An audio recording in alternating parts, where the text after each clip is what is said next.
All right. This was not something that I anticipated answering because it's a lengthy one, but let's try it. What can businesses and government do to help worker transition in an AI-driven economy? Businesses and governments have a strategy, and without strategy, the shortcoming will be that nobody will get trained. It will be scattered, and when it's scattered, you will see scattered application. But one good things about AI is that it can do things that humans are not capable of doing. So I'm going to give you a twist that will kind of make you think like, is AI really what I think it is, right? It's not. To be honest, AI is not what you think it is. AI is actually something that we have to consider as an augmentation intelligence, right? Augmentative intelligence. It augments us because our body cannot physically possibly do everything that we need to get done in this world.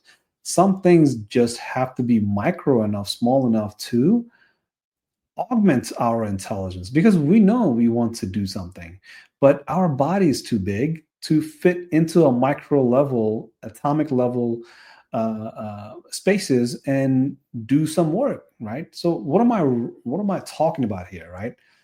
So you take that AI example of what a business and government to help transition into the AI-driven economy. AI-driven economy does not mean ChatGPT and everybody in the office is just blown away by how ChatGPT works.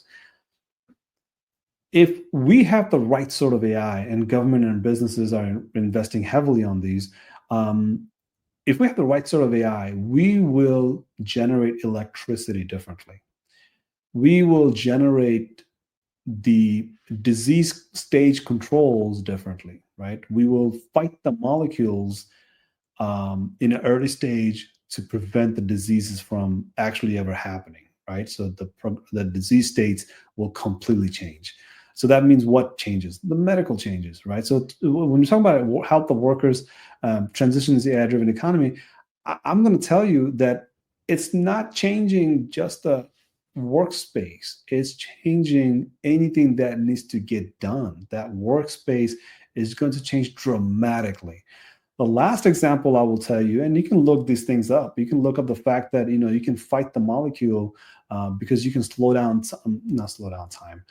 You're looking a very small period of time and are able to use machine learning to engage with time. And you can imagine there's nanoseconds within a second, but within nanoseconds, how do we slow down the process dramatically that you can engage with these molecules and change the state of disease because you're doing a preventative methods of the disease state, so that way that disease never takes place. And another one you can look at is the vaporization of water. If you can vaporize water differently, the way we do today versus the way we should be doing it, or we possibly need to do it, we cannot do it with the human body. We need AI machine learning to do that for us, either being robotics or just to find the way of processing that water vaporization or molecule adjustment that we need. Oh boy, this one is definitely my favorite. I probably have talked about this very extensively. I also have some YouTube videos on this topic if you're interested. What are digital twins and how is AI used to create these virtual replicas of physical systems? What are digital twins and how is AI used to create these virtual replicas of physical systems? First off, digital twin is 100% of everything that is in physical world. So you can create a digital twin of everything in the physical world. So going back to my question earlier about a molecule, well, how do you replicate a molecule and visualize that molecule and actually take somebody's body image and look at the molecule from that body image to say, Well, the healthy digital twin would look like this, and the disease-ridden molecules or disease relevant molecules will look like this. So you have digital twins of two. Now you can compare it, and you can say, all right, create me a digital twin of what will happen if we were to treat this molecule at this stage, what the outcomes and variables look like. So that is one example. I think my clock is running. That's good. Okay. That is one example. But if you think about all the other ways digital twins can work, so let's start with NVIDIA's ambition of creating a digital twin of the planet, this whole Earth. This whole Earth digital twin is an open source system that will enable you to do any and everything you want to do as far as infrastructure goes, mapping, buildings, flying a plane through a sky and flying a plane over Tibet versus flying a plane over Australia or the ocean, right? You can create a lot of simulations. So the stage where it starts, these virtual replicas of physical system, to create these virtual replicas, you have to think of data and how these data are pipelined and how are they coming together, and how are they being processed in a feedback loop. So if you were to create a physical systems replica, think very, very small and grow over time, right? Have patience, but use big systems like NVIDIA's. It's called open scene design, right? Universal scene design, right? So you have lots of these capabilities like real time, Unreal engines, and so many other tools that you have at your disposal. And using those tools, you are able to create a digital twin of yourself, of your fingers, toenails, right? Anything that you can think of, you can create a digital twin of. And these things are easy to make because we'll call it just a data reference models. And through these reference models, you are able to have a feedback loop with a digital system. So what that means is that if you press a button in your digital system, you are able to create a action that currently doesn't exist. So there's a lot to cover in digital twin. Like I said, it's a whole worldwide things that you can do with AI and digital twin. Yeah. This one has been around for since '80s. There's a lot of these exoskeleton that's coming out these days because brains feed into the spine and skipping some L3s and L4s and getting to the bottom of the spine. How do you do that, right? So how do you create an exoskeleton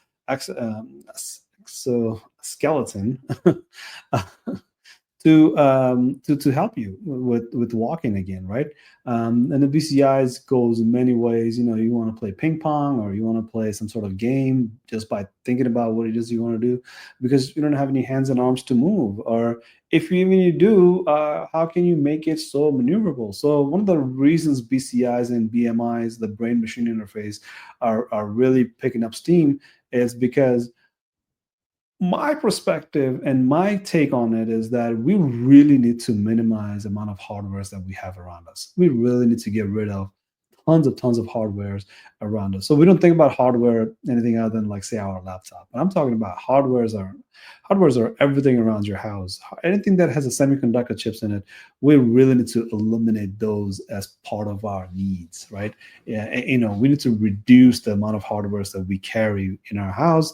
And because we do, now these BCIs and BMIs will be a single device that can, interact with another powerful semiconductor chips that will do majority of our work. And let's say, how do we get the work done? Well, we don't need a keyboard anymore, right? We don't need mouse anymore, and we won't have to worry about standing in front of a keyboard in order to use the computer. The whole house is a computer, right? This is a smart house. So anything that you say wherever you are thinking about, it's getting done in a centralized computer that is sitting on your attic, right? Well, that's the way of the future. And if you don't reduce the hardware, we will end up getting choked out, right? Because this is what happens in a supply chain planning and a supply chain disruption. If somebody wants to sabotage and deny us the semiconductor chips, you can look at the newspaper and figure that out. But BCIs, I think, will enable us to Oh man, I didn't put the timer on this one. BCIs will enable us to actually get rid of a lot of the hardwares around us because BCI is probably by itself has, 4 or 5 chips at max, right? And then some of them are powerful, some of them are just like NFC level. Um, yeah, we can have a lengthy conversation about that as well. So, what advancement? Let me put that. Oh, we were just talking about chips right now. So here we go. This is my favorite topic. I love talking about hardware. Hardwares are fascinating, and it's the hard one to grasp, but it's always worth it because this is something tangible that you can create a future with. So, what advancement in semiconductors, computer chips, are being driven by AI? Why are these new AI chips important? What advancement in semiconductors, computer chips are being driven by AI? Why are these new AI chips important? Oh boy, boy, oh boy. Where do I start? So the chips used to be really big, right? So think about tubes, think about knobs and dials, right? From back in World War era, because that's how we used to process data. And if you even go back further, the reason we used to have computers before World War II is there was a room full of people, and that's what they were assigned to do, is to process data, and they were called computers. That room was full of humans that will compute the data, right? So computers were actually humans before the machine came through, right? So computers are now not humans, but humans are using computers. Okay, that history lesson. um, so advancement that is today we are struggling with is 2nm and beyond. We have to talk about 1nm. We have to talk about atomic level the gates that these chips have. So let's say, for example, if you're thinking about chips and you want to think about chips in the easiest way possible, it's just a gate. It's a gate that is very, very little, and it can process tremendous amount of information because there's a bunch of zeros and ones traveling through that gate from one side to another. So industry term for it is pick up and drop off, which means that you get data picked up on one side and you drop it off on the other side.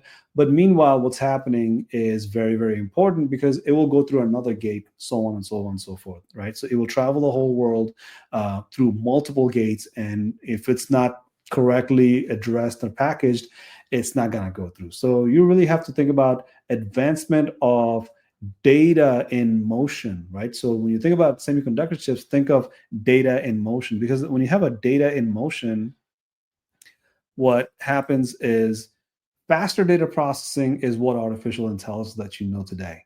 So if you think about AI, is able to calculate, compute the fastest possible way to get that information to you after it uses calculation to get the answer that you wanted, right?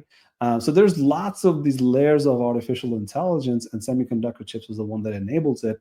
But if we have a semiconductor chips that cannot process that much data all at once, what you get is a heating of a device. If you think about your old device that heats up very easily, it has a chip that is not able to process that much data all at once. So in semiconductor chips, there's a PPA. It's power, performance, and area. So you want to shrink the area, increase the performance, and lower the power consumption for that performance reason. So this is a three-legged stool that you really have to play with over and over, because you want to shrink the area as much as possible. And shrinking that area means you're going down to 2nm level, which if you look it up, you will find out that it's few atoms side by side. But what happens after the atoms? It's quantum. If you look up the advancement of atoms and what happens after atoms and electrons, you're getting to the quantum realm, which is the quantum computing. How is advancing the field of robotics? What new possibilities is this creating? All right, let's make sure the timing is on and I stick to my time here. All right, let's put the question up so everybody can see it. All right, how is advancing the field of robotic and what new possibilities is creating? So let's give it a formula, right? If you have a body and you have a mind and you have electricity, right? That's what human bodies have. We have a body, we have a mind, and that mind is brain, of course, but mind, and then we have a soul that energizes both the body and the mind. So there's that transactions that's happening continuously because you breathe in air using a muscle, and that is what we think is a soul is, right? We don't know what soul is actually. So how is it AI advancing field of robotics the new possibilities it's creating? So a robotic that is humanoid is different than the robotic that's actually useful. So let's put it like this. This is my opinion, and I really, really do believe it, and I advocate for it. We don't have to settle for 2 legs and 2 arms and a brain like ours, right? We don't have to settle for that. We can settle for robotics that actually is capable of making our life easier and do things better for us. So why is your HVAC system not robotic, right? Why is that not robotic? Because we don't think to put a robot in our HVAC system. Because if we did, that robot will look different, right? There's robots that can fly. These are robots too, right? These are robots that has a brain capability, and this brain has information. But if you augment that brain with more information, it can do things better and better and better. Because remember, identifying, labeling, and making decisions requires that you feed it data for it to identify. If it identifies more, it will label better. If it labels better, it makes better decisions, not one time, but every single time over time. So possibility that AI robotics are creating, it's enormous, right? If you think about just away from everything humanoid robots, because that's what people want to see, people want to have in their house, and the baking cookies and cleaning their dishes, whatever the case is. These AIs that will enable these robots, they will come in all shapes and sizes. So one example is a Tesla car that drives itself. So it's full self-driving capability. We don't call that a robot, but why not? Right? It's a it's a robot. It's a robot that just doesn't have 2 hands and 2 arms and talks to us in a funny manner. But it is a robot, right? If you think about it, it's robotics, right? It's literally driving itself while you're being comfortable inside of a car and not getting bumpy rides because the car steers are going all over the place. It's a robot. So possibility is creating. It will create computer vision. It will create a auditory cortex that a robot needs. It will create that tactile senses the robot needs, because without these three components, a robot is almost as useless as you can imagine what a toy will look like. It doesn't do anything. So it has to have an auditory cortex. It has to have these capabilities of listening, the tactile senses of touching and feeling things. Not feelings as in emotional feelings, but feelings as in like it's able to pick up an egg without breaking it. And we have that already. So this robotics will become more and more sophisticated without a body, just with arms. They can use cameras. They can use all sorts of tactile senses to get a lot of the manufacturing done, a lot of the food processing. But it could be in the healthcare industry doing surgeries. Who knows, right? It does it already in a 5G internet. So it will do more of those, I bet. Are there regulations or laws being proposed to ensure AI is developed and used responsibly? Uh, yes and no, because the debate is what is responsibly and who's the responsible one. And if you have to innovate, do you kill the innovation before you innovate, or do you create a stage where uh, the I guess you have to create a stage where you have the need to have both responsible party. So a lot of the times what happens is that a company will grow so big that they become essentially something that we need, but they're not really doing the responsible things, right? So that kind of question has been around for a very long time, of course, but in data space, transparency is becoming far more available than none, right? Because your news sources are changing, and if you look at regulations and laws, let's put regulations laws inside of a border, and within a border, you have people, people's resource, and people's knowledge of this resource, right? So if data is a resource and people have very little knowledge about these resources, what happens is that they get taken advantage of by certain people that has the resource of this knowledge. So what happens? Regulation of laws comes in and says, well, if people don't know, they're the victim. We have to prevent them from feeling like a victim, so on and so forth. So this people, resource, and knowledge, if you think about it from those three perspectives, responsibility falls on both sides, right? One is that your data will be used against you, right? That's the resource that somebody has because you've given it to them, right? But if you don't, it's a different sort of conversations that we will have, which is that, well, how do I get data? Well, if you want data, you have to pay for it. Well, where do I get my data from? Go ask everybody, right? You cannot just get it for free. But think about it. That's not what's happening. The opposite is happening. So ensure AI is developed and used responsibly. I think it falls into the both side of the equation. So you have to think about the border, and within that border, you have people and resource and knowledge. If you're people, you're not knowledgeable about the resources that you have, somebody will take advantage of that. And that applies to any border you can think of in the world, where if you see a conflict and you see the outsiders that are using the knowledge management tools in order to keep the resources very much away from the people, and the people not being able to control that resource because they don't have the knowledge of controlling that resource, creates a havoc, right? So you really have to think about used responsibly by AI. Well, we don't want that on AI's hand. We want it in a human intelligence, not in artificial intelligence. So I'll just leave it at that. But it's really is a long, lengthy conversations to have, and a lot of not practical but theoretical information that comes through this responsibly. How are government and international organizations addressing AI governance and oversight? Yeah, kind of. I have to do some research on that and take some notes and give you the exact answer, but you can do that on Google. 121. Oh man, we've been on this call for a while. So, what does responsible AI mean, and how are companies putting it into practice? A very off the field kind of a responsible AI will be to what I started the answer here with, which is that how much of human in the loop do you put in, and how many humans do you hire rather than firing? How do you not replace the humans but augment them, and how do you grow your business like you're supposed to? So while you're growing your business, you're also growing your revenue. So OpEx and CapEx and customer experience and so many things that you can look at, but all of it leads into the growth, and the growth means you have more people that you hired because you have more customers now, right? So that was a very first. Oh wait a second, let's put the timer on here. That was the very first questions that I answered. So responsible AI, it's something that you can adapt to by just putting a human in the loop on the frame. It changes the whole conversations for you because you don't have to think through like, oh, okay, is this AI good or bad?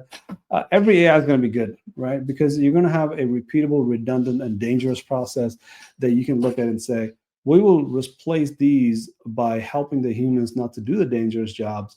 And instead of having this redundant process where the humans' talents are being wasted by redundant process, how do we get this redundant process handed over to AI, and we hire more people to help the AI do the job, and AI can do more of these jobs, right? So the AI can do more redundant work. So repeatable, redundant, there's some differences there, but repeatable means that it requires human supervision still, right? And it's not redundant as in like everything is A and B, everything is A and B, right? But if there's a one that says C on it, that's a repeatable process, but there's a variable that knocks it off the redundant process. You have to think about the humans in the loop, right? How does this human supervises this AI, and AI can do its job? So responsible AI, you can look at it from multiple perspectives, but this is the off the field one I will tell you, is just that a human in the loop. Now, companies, when they're putting it into practice, well, first of all, is this company even using artificial intelligence, right? Because there's key requirements in artificial intelligence, which is that can your artificial intelligence system have a learner system? Is it an expert system that is learning? Is it learning, and is it improving? And how often does it improve, and how often is it, having a problem with high accuracy and most confidence, right? If it's mostly confident, it will just give out hallucinating answers.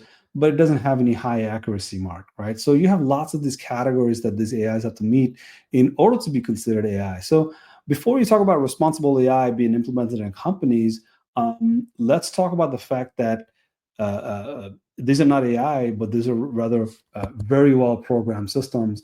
And a lot of the companies, that's what they're putting in. And it has the smell of AI, but it's not necessarily an AI.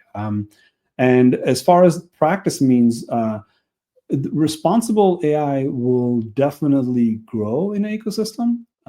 So these responsible AIs are able to uh, do more by using less. And responsible means that does your AI suck up more energy than it's supposed to or it has to? And there's a lot of energy that's going to waste because you need that AI so bad, and but you're sucking up all the powers from the electric grid, like you're right. All right. So what does that? Practice. Okay. Who is accountable if an AI system makes a mistake or harms? Boy, this one. Let's put a timer on real quick. Hmm. Who is accountable if any AI system makes a mistake or causes harm? Really broad question. Really broad question because it really is up to the interpretation of all parties involved, right? Be it insider and outsiders. Outsider means the trials and the court lawyers, and you have the judges. Um, when we do digital forensics, you really don't do and judgment, right? When you're doing digital forensics, you're looking to see what has happened and what are the due diligence, right? So, say for example, you cannot think of the worst case scenario when this AI makes a mistake. What we're talking about is that auditability, right? That ability to audit a process from the beginning to the end. If you're responsible enough to say, I kept track of every single thing, so when things went wrong, I got an alarm, but when I didn't is because it was a shortcoming on my part. But guess what? I've done my due diligence. Am I cleared legally? I'm not. But was that part of my blindsidedness that, because of some badly put together due diligence report? Or was it kind of like, hey, I thought of it enough that these are the steps that I have actually recorded before the designing process started. And then once we started the design, once we started development of that AI, these are the steps that we follow to ensure that, when it goes to the audit process before it deploys, it's able to do certain things. So what you're talking about is writing a risk acceptance, right? Like you're taking these risks, and these are some of the risks that you cannot do much about, but you will work towards in a version iteration. You will work towards addressing those risks, and this risk pile will have more risk added to it because some of the risks are just you cannot know. So when you talk about like say causes harm, there's known known, known unknown, and unknown unknown, right? So that unknown unknown is your due diligence risk that you just cannot list. But your known unknown, you can say somewhat of like, hey, you know what? These are the harms that might come out of it. So we will try to avoid it. We will try to minimize it, and we will teach the models not to do that. But your known known, of course, when you go to court, it all falls apart because you cannot justify doing something wrong that caused harm, and you knew that was going to cause harm because it was part of your audit log, right? Your change management addressed those issues, and you knew you were not supposed to deploy that because if you did deploy it, that means you didn't do your audit correctly, right? So when you develop, you have to go through the validation stage or testing phase, and that's your audit of what it is that you can deploy and you cannot deploy. Just for reference purposes, 80% of the AIs that do make it to the production, sorry, that last 20% or 17%, 13% that makes it to the production, they pass through audit, they deploy, but they underperform. But that's okay because these systems learn and they can reuse them to get them mature over time. But the majority of the systems that do not deploy, this is what happens. It falls apart in audit, and legally they cannot answer why this model wouldn't be a legal challenge. All right. So, who is accountable for? All right. What are some everyday technologies or app people use that are actually powered by AI? Oof. All right. So let's talk about identifying what is AI and did we label it correctly that it is AI. Mostly it's a neural network. Mostly it is a machine learning. Mostly it is a NLP. That's the best that we had for a very long time until large language model came around, right? Large language model changed the game because it took that NLP to the whole another level, right?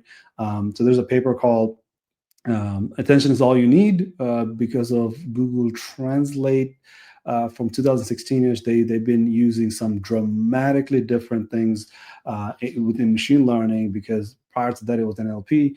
All of a sudden, it became super efficient in translating languages because of its capability using technologies like attention is all you need, right? So, what are some of the everyday technologies that app people use that are actually powered by AI? So majority of them are, it's just not considered AI because it wasn't labeled as AI. It was labeled as NLP, labeled as machine learning, labeled as neural network, labeled as many things that are AI's ecosystem, but not necessarily all AI. So you really have to think about identifying what it is mean, what does it mean to be intelligent, right? If you have intelligence, um, if you have the intelligence identified very clearly, now you can say, yeah, that's not intelligent at all. What it's doing is processing data and feeding the output to the user. So it's taking in some information, processing that information, and giving an output, right? So if that's all it's doing, is that an intelligent system? Because if it's an output, can it have a feedback loop to continue from that output to create new input and then feed that input in so that there's another output? So let's say, for example, you're having a conversation with your Alexa and Siri. That will be considered intelligent, right? So no, these are not intelligent systems. Neither are they are all just NLPs, right? Because NLPs will have to go through a machine learning or use some computer vision to say, I see what I see, but I cannot describe it because I don't have an NLP in it, right? I hear what I'm hearing, but I cannot answer because you never taught me to communicate using a large language model. So Alexa and Siri will have these boundaries of narrow capability that it doesn't feel like intelligence to me at all. There are some intelligent systems, say for example, systems that can make decisions, and once it makes a decision, it feeds that decision into the identifying and makes it part of the labeling, and that labeling over time has become another decision, a better decision if that's the case. But sometimes models they drift, they mislabel, and it starts making wrong sort of decisions. All right, that was a good one. I like that one. Yeah. How can AI help with daily tasks like managing schedule, shopping online, and driving cars? I'm going to say AI agents. That's the large language model evolving into something even better. That's AI agents. So I'm just going to leave it at that. Are AI-powered personal assistants like Siri, Alexa, or Google truly intelligent? How do they work? Oh yeah, this is my favorite question again. Just part two of it. So we just talked about the fact that Alexa is narrow AI, but it doesn't actually have any intelligence in it. Because intelligence, if you identify intelligence and said that's intelligence, because if you tell everything is intelligence, you're sort of like looking at yourself, not really realizing how intelligent you are, because you have a brain that will require I think few nuclear power generations to mimic the brain power that you have. So how much brain power are we talking about here?